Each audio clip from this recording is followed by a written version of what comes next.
بسم اللہ الرحمن الرحیم۔ السلام علیکم۔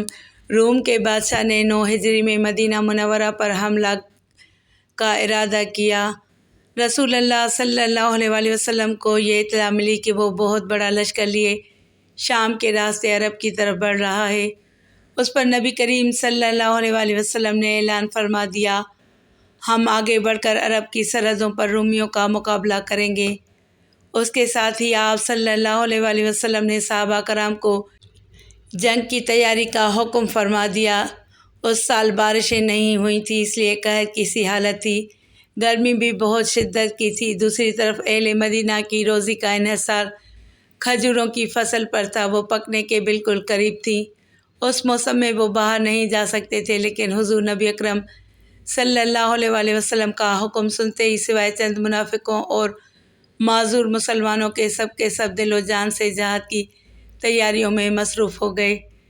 البتہ منافقین اور معذور مسلمانوں کے علاوہ 3 سچے مسلمان بھی ایسے تھے جو کسی عذر کے بغیر اس لڑائی میں شریک نہیں ہوئے۔ حضرت کعب بن مالک، ہلال بن امیہ اور مرارہ بن ربیع رضی اللہ تعالیٰ عنہم ان کے غزوہ میں شرکت نہ کرنے کا سبب یہ نہیں تھا کہ ان کے دلوں میں نفاق تھا، بلکہ محض سستی اور کاہلی نے انہیں غزوہ میں شرکت کی سعادت سے محروم رکھا۔ حضرت کعب بن مالک رضی اللہ تعالیٰ عنہ ان دنوں بہت آسودہ حال تھے۔ سفر کے لیے انہوں نے 2 اونٹنیاں بھی خرید لی تھیں، دوسرا سامان بھی تیار کر لیا تھا، لیکن جب اسلامی لشکر کوچ کرنے لگا تو بس اس وقت سستی اور کاہلی ان پر سوار ہو گئی۔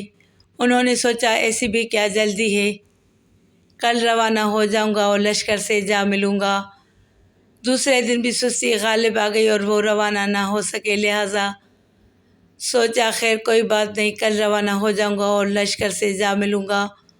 غرض اس طرح کئی دن گزر گئے اور وہ روانہ نہ ہو سکے، یہاں تک کہ انہیں نبی اکرم صلی اللہ علیہ وسلم کے تبوک پہنچنے کی خبر ملی۔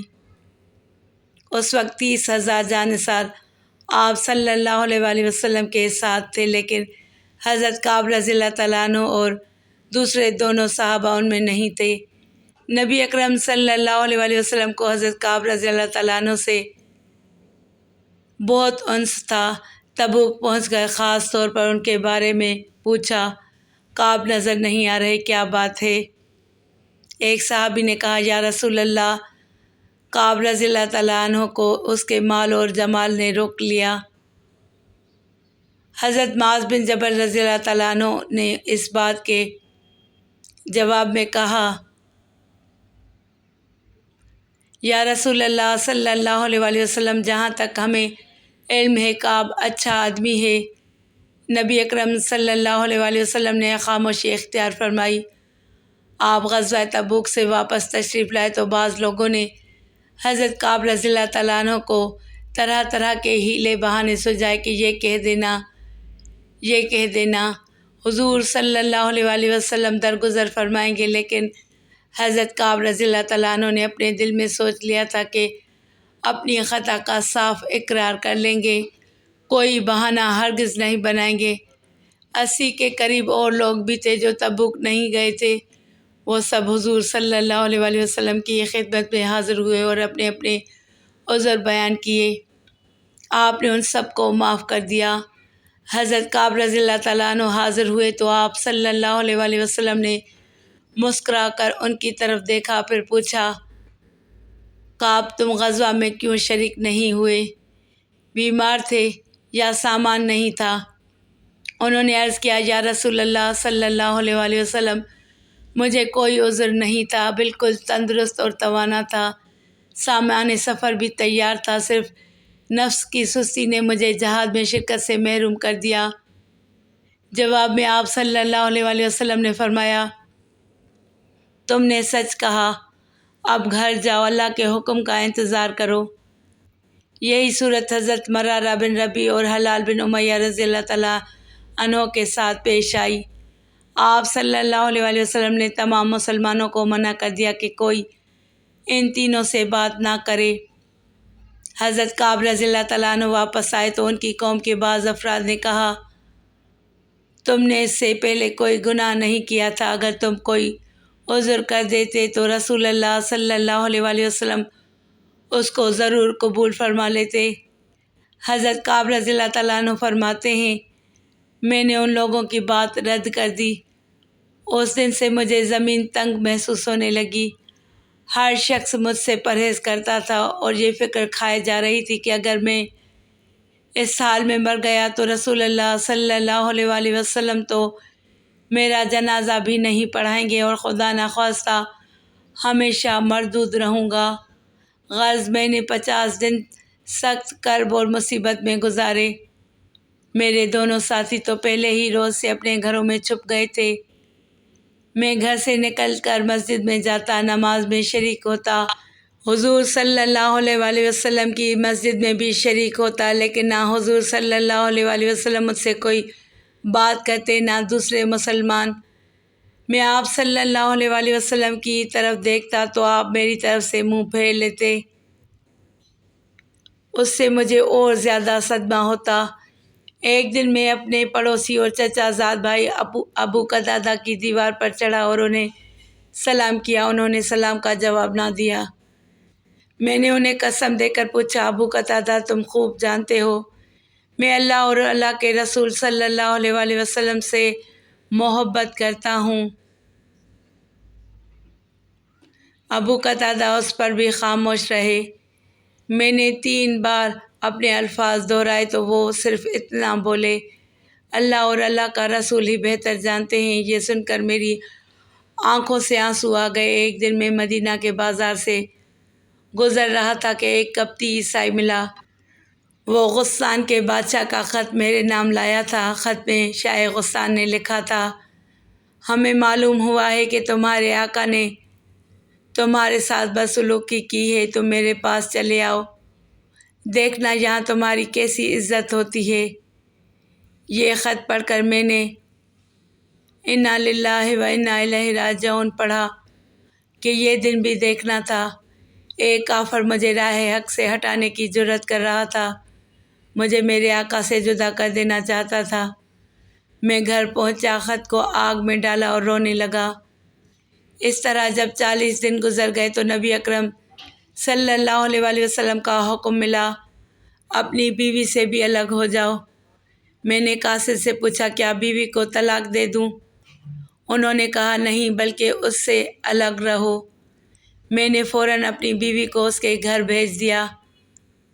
50ویں دن میں صبح کی نماز پڑھ کر اپنے گھر کی چھت پر لیٹا ہوا تھا۔ زندگی مجھ پر دھوبر ہو چکی تھی، سخت بے چین تھا کہ یکایک کوہ صلا کی چوٹی سے کسی نے پکار کر کہا کعب تمہیں بشارت ہو۔ میں یہ الفاظ سنتے ہی سجدے میں گر گیا، خوشی کی زیادتی سے رونے لگا۔ بعد میں معلوم ہوا رسول اللہ صلی اللہ علیہ وآلہ وسلم نے فجر کی نماز کے بعد میری اور میرے دونوں ساتھیوں کی معافی کا اعلان فرما دیا تھا اور پہاڑ کی چوٹی سے پکارنے والے نے مجھے اس کی اطلاع دی تھی۔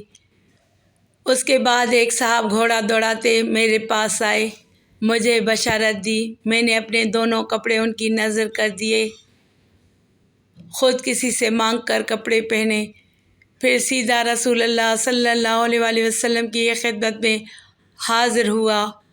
اس وقت وہاں جتنے لوگ موجود تھے وہ سب کے سب مجھے مبارک دینے کے لیے دوڑ پڑے۔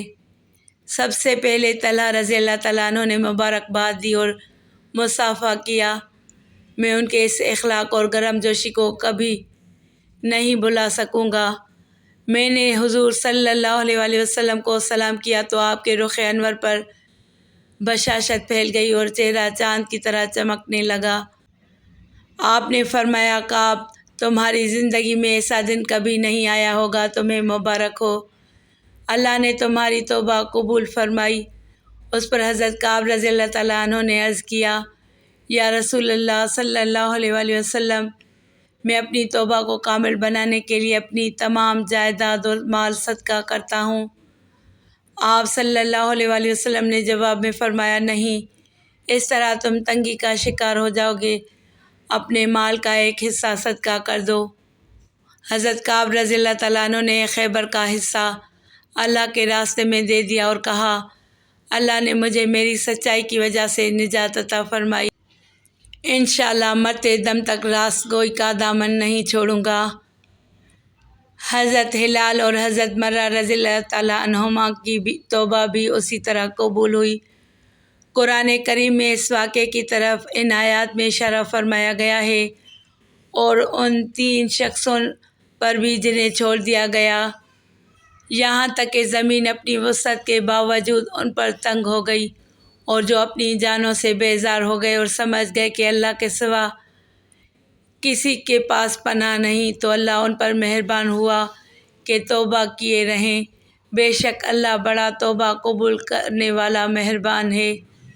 حضرت کعب رضی اللہ تعالیٰ عنہ اس واقعے کے بعد فرمایا کرتے تھے کہ اسلام لانے کے بعد اللہ نے مجھ پر کوئی ایسا احسان نہیں کیا جس کی وقت میرے دل میں اس سچائی سے زیادہ ہو جس کا اظہار میں نے رسول اللہ صلی اللہ علیہ وآلہ وسلم کے سامنے کیا۔ اگر میں جھوٹ بولتا تو اسی طرح ہلاک ہو جاتا جس طرح جھوٹ بولنے والے یعنی منافقین ہلاک ہوئے۔ یہ کعب بن مالک انصاری رضی اللہ تعالیٰ عنہ غضب کے شاعر تھے۔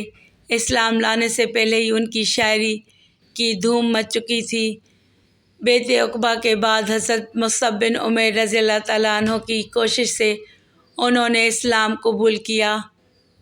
نبی اکرم صلی اللہ علیہ وآلہ وسلم اکثر ان سے ان کے اشعار سنا کرتے تھے۔ یہ کافروں کے خلاف اشعار لکھنے میں بہت نمایاں تھے۔